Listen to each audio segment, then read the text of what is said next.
नमस्कार दर्शक बंधु मोर चैनल रेसिपी टिकिनी को आपण मानक स्वागत। आज मु आपण मानक अमृतभंडार गोटे नुआ रेसिपी करी देखेबी।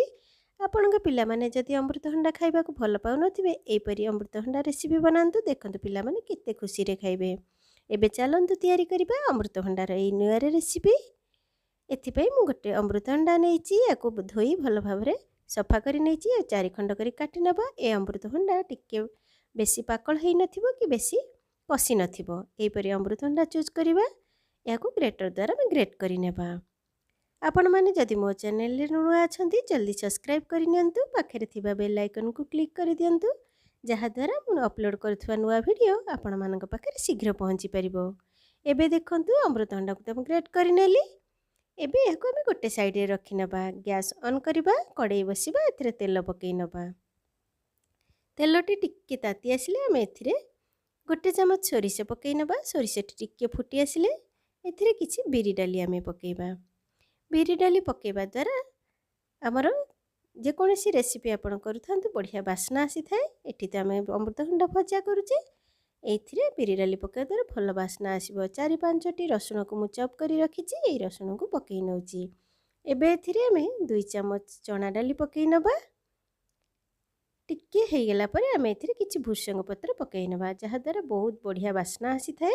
याको टिके पकई आमे घांटी नबा। टिके हे गेला परे आमे एथिरे चॉप करी रखितबा गोटे बड़ पियाज को पकई नबा। याको मिक्स करी नबा।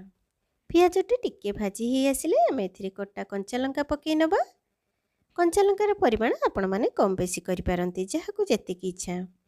एबे ए स्टेज रे आमे गोटे टमाटो पकई नबा। ए टमाटो को मु अति सरू सरू करी काटी रखिछि। ए कट्टा टमाटो को पकई पुणी आमे टिके भाजी नबा। मन रखिथिबे बेसी भाजीबानी, टमाटो पूरा सिझिला पर्यंत आमे भाजीबानी। अल्प टिके भाजिला परे आमे ग्रेट करी रखिथिबा अमृतभंडा को पकई नबा। ए अमृतभंडा पकईला परे आमे पुणी याको मिक्स करी नबा। ए रेसिपी रे मन रखिथिबा बिल्कुल भी पानी यूज करबानी। देखंतु भल भाबरे तो मिक्स करी नेले। एबे एथिरे आमे स्वाद अनुसार लूण पकई नबा। आउ गोटे कथा मन रखिथिबे एथिरे मु बिल्कुल भी हळदी यूज करबिनी। आपण माने चाहिले पकई पारंती किंतु हळदी बिना हळदी रे मध्ये आर बढ़िया स्मेल आसीबो आ बहुत स्वाद आसी थाए ए रेसिपी रे।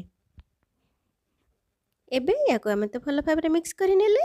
सिझिबा पई आमे कवर करी नबा प्राय 2 ରୁ 3 मिनिट पर्यंत। 3 मिनिट तो हो गलानी। लेट काढ़ी देखिबा।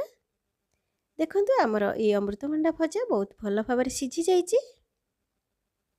एबे त आमर अमृतभंडा भजा प्रस्तुत हो गलानी। लास्ट स्टेज रे आ गोटे मेन काम रहिची कोन ताको देखि नबा। मु एठी नडिया किछि कोरी रखिछि। फाळे नडिया पूरा करिनी तो अधा करिछि। ए नडिया को हम एथिरे पकई नबा। आपण नडियार परिमाण कम बेसी भी करि पारंती। नडिया कोरा पकेबा द्वारा आपण मानकर ए भजा बिल्कुल भी अमृतभंडा परि जाना पड़िबनी। बहुत स्वाद आसी थाए। ए नडिया कोरा को पकई मु एठी भल भाबरे मिक्स करि नेली। एबे पुणी टिके नडिया को सिझिबा पाबी 1 मिनिट पर्यंत आमे घोड़े नबा। एबे तो 1 मिनिट हे गेलानी। देखंतु एबे हमर अमृतभंडा भजा प्रस्तुत। कितने सुंदर देखा जाउची। एथिरे मु बिल्कुल भी हळदी यूज करनी कि पानी यूज करनी ए कथा को ध्यान रखिबे। एबे अमृतभंडा भजा को आमे सर्व करि नबा। एई परि करंतु देखंतु पिला माने केते खुशी रे खाउछंती। आरंभ रु शेष पर्यंत मोर ए वीडियो देखिथिबारु आपण मानकु धन्यवाद। घरे निश्चय ट्राई करंतु। मतामत कमेंट बॉक्स रे लिखि जणांतु। एई रेसिपी को आपण गरम गरम भात किंबा रोटी संगे खाइबा को बहुत बढ़िया लागि थाए। Thanks for watching.